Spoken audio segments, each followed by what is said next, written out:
मौलाना फजल रहमान के बयान पर अब भी रद्द-ए-अमल का सिलसिला जारी है और आज एक खातून ने उनको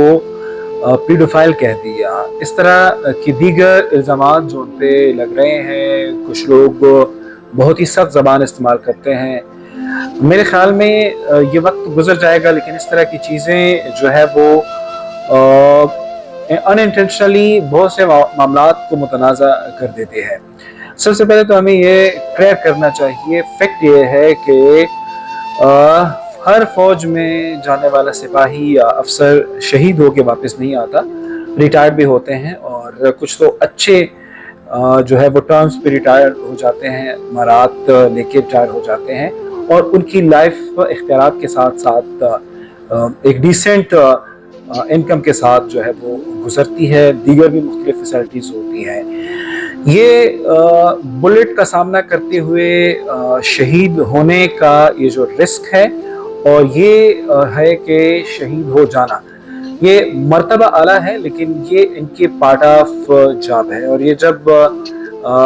इस जॉब के लिए अप्लाई कर रहे होते हैं तो ये उनको मालूम होता है और वो इस चीज़ को जहन में रख के फौज में जाते हैं। एक तो ये बात, दूसरी बात ये है कि ये भी नहीं है कि आप कहें कि हर फौज में जाने वाला इस शौक के साथ, इस जज्बे के साथ फौज में जाता है कि मैंने कल को किसी भी सूरत में शहीद हो जाना है, बल्कि वो मादरे वतन की जो है वो हिफाजत करने, यानी उसको डिफेंड करना उनका फर्स्ट उनकी प्रायोरिटी होती है। साथ साथ ये है कि पाकिस्तान में ये एक सरकारी जॉब है, सिक्योर है, तो गुर्बत है, लोग इस वजह से भी जाते हैं। तो इन चीज़ों को सारों को मिला के देखना चाहिए। ये वाले बयानात के आपको मैं पैसे देता हूँ, आप अपने बेटे को शहीद करवा दें, ये बहुत स्टूपिड बयान है। जिस तरह मौलाना का बयान नामुनासिब है कि अगर वो शहीद होते तो उनको तनख्वाह मिलती है, तो इस तरह किसी और से मुतालबा करना कि आप अपने बेटे दे दो, मैं आपके बेटे मारता हूँ और आपको पैसे देता हूँ, ये बहुत ही अजीब इस तरह से है कि ये जो फौजी गए होते हैं, इसको ऐसे किसी ने पैसे दे के जो है उसके बाद शहीद नहीं किया गया होता है।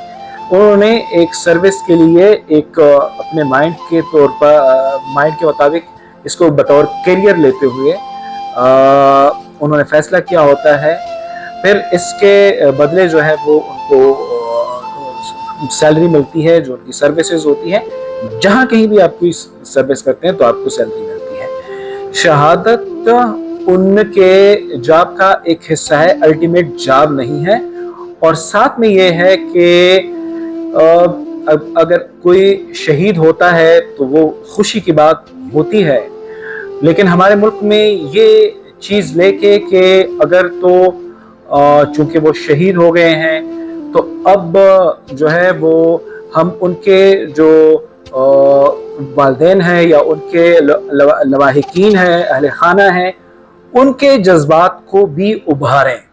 मौलाना ने बयान दिया, मौलाना ने गलत किया, मौलाना के बयान पर जो है वो उनको माफ़ी मांगनी चाहिए या माफ़ी का मुतालबा होना चाहिए था, लेकिन इसको जितना अब ड्रैग किया जा रहा है और लोग यूट्यूबर्स वगैरह शुहदा के घरों में जा के लोगों को अपने बच्चों का जो उनकी शहादत है वो याद करा के, जितना इसको ये मामला आप कह सकते हैं कि किसी हद तक जाके जितना डैमेज होना था वो